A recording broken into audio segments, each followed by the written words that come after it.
There's a Chris Rock joke that is emblematic of modern racism. It's from his 2008 stand-up routine, Kill the Messenger. And it's about Alpine, New Jersey, the posh town where he lives in a multi-million-dollar home. His neighbors include Mary J. Blige, Patrick Ewing, and Eddie Murphy. Rock says Blige, Ewing, Murphy, and he are or were among the best in the world at their professions, legends in their line of work. They're also the only 4 black homeowners in town. Then he says his next-door neighbor is a white dentist. He ain't the best dentist in the world, Rock says. He ain't going to the Dental Hall of Fame. He's just a yank your tooth out dentist. Rock spells out the point with a devastating punchline. The black man got to fly to get something the white man can walk to. He's saying that in modern America, blacks can ascend to the upper class. It's possible, but they have to fight so much more to get there because white supremacy remains a tall barrier to entry. The fact that a few slip through the infinitesimal cracks is a way of advancing the idea that white supremacy does not exist, an attempt to mask its awesome power because the Matrix doesn't want you to know it's there. How can someone argue that Alpine, New Jersey is racist when 4 black families live there, welcomed by the community and unharassed by police? Of course, this is a fake argument. These extraordinary blacks would be welcome anywhere, and Alpine itself is not racist because it doesn't need to be. There are institutional systems in place that keep the number of blacks in Alpine and Beverly Hills and other exclusive communities very low, but not so low that Jesse Jackson can come and raise a ruckus. It's like releasing a tiny bit of air so the bottle doesn't explode.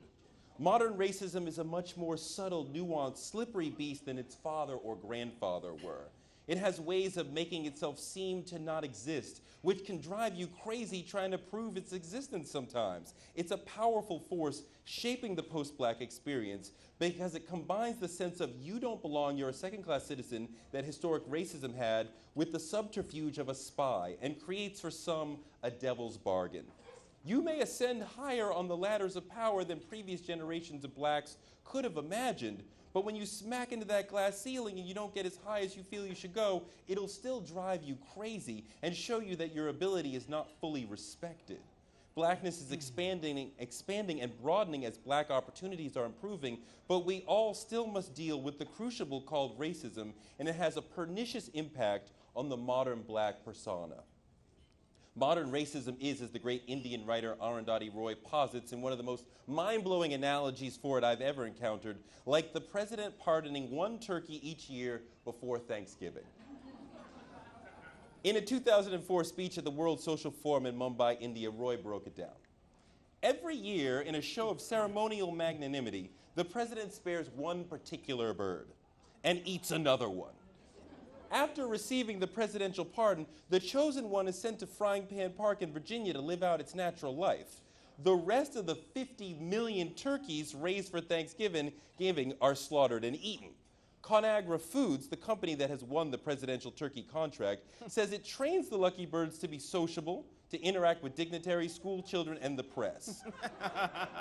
That's how new racism in the corporate era works.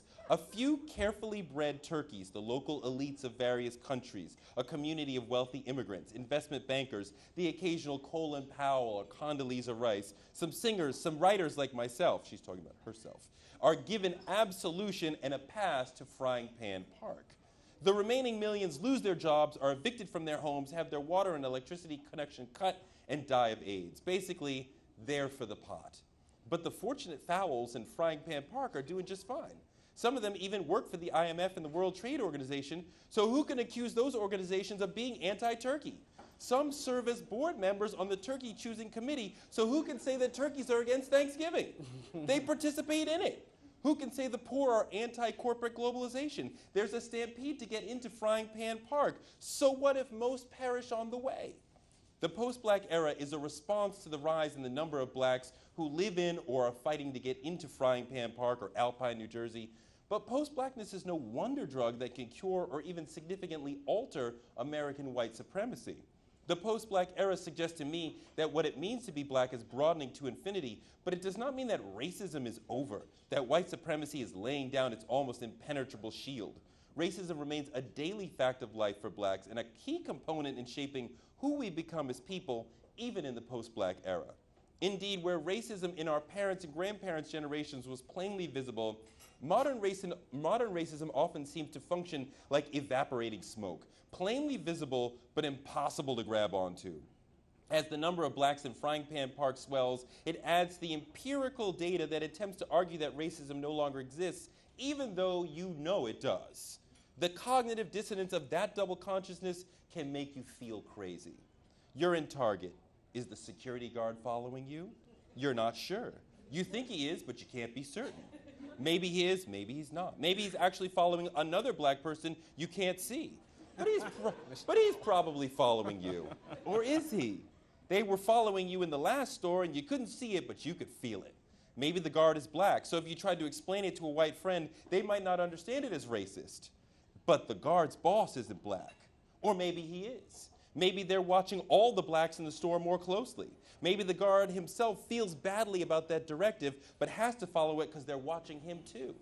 Maybe what you're feeling are his ashamed vibes, as if he's sending you a silent signal of apology for following you.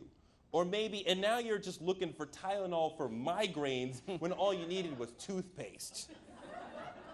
And that's one of the basest examples of racism. That says nothing of the constellation of anxieties that could flash through you when the stakes are high, when you're applying for a job or competing for a promotion or applying to a school, buying a house, or asking for a loan, when you're wondering if the white person who appears less qualified got the promotion because they were actually better than you, or because they were better at networking upper management, or someone wrongly assumed you're not as good because you're black, or Dr. Mark Lamont Hill said there's this sort of existential angst that black people experience every day.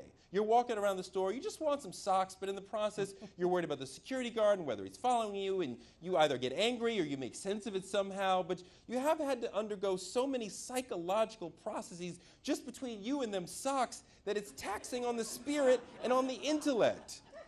We squander so much time dealing with those issues that we sort of miss out on opportunities to do other good stuff like expanding, growing, developing, and so forth. Columbia professor Patricia Williams told me, there's nothing that black people would like more than to be happy in the world and to have the freedom to go through the world without being constantly self-conscious. But that's nearly impossible. Maybe the storekeeper's kind of scowling at you because he's tired and having a bad day and has nothing to do with you. Or maybe he doesn't want his clothes to be seen out in the world on your black body. You just can't know. Professor Williams said, that's the necessary nuttiness of racism. And a kind of defensiveness is just a consequence of what we have to negotiate. And I don't think that that's victimhood. She compared the necessary nuttiness of racism, the maddening funhouse mirror untouchability of modern racism, to one day in law school when someone sent her a bouquet of flowers on Valentine's Day and didn't sign it. I went through the entire rest of the day smiling at people because it could have been this person, could have been that person. I loved everybody. Well, prejudice is the same thing in a negative degree. When a moment of racism occurs, especially a subtle one, you can find yourself walking around distrustful of everyone white, wondering who else feels that way. This is often what the face of modern racism is, invisible or hard to discern, lurking in the shadows or hidden. Institutional inequities and glass ceilings and even racial profiling can be hard to see at times and can be easily dismissed by dissenters. Modern racism is often an amorphous beast. Dr. John Jackson of the University of Pennsylvania said, this idea that there's this sort of cliched vision of someone who's racist from the time they brush their teeth in the morning and only thinks about ending the life of every black person isn't the only way to talk about what racism looks like. The category of you are racist or you're not isn't useful. I think what's more useful is to get people to think about the ways in which we perpetuate the kinds of racial differentiations and inequalities on purpose or inadvertently that thus reproduce differences that are real and powerful and that we see every day. Unless you're going to tell me that there's some biological, hardwired reason why people of color at academic institutions are always the people serving you food or cleaning the bathroom or not necessarily in the classrooms teaching classes, then I think you're going to have to be honest with yourself about all the ways in which there's a privilege that accrues to people. One of the things that we need to do is recognize that race is more subliminal, race is more subjective, and race is more subtle in the contemporary moment. And I think we need to find a way to really articulate that subtlety, because there are very few smoking guns, thank God, anymore. I asked my 105 interviewees, what is the most racist thing that ever happened to you? The response I received most often was indicative of modern racism. The answer is unknowable. Aaron Magruder said, I imagine it'd be a thing I don't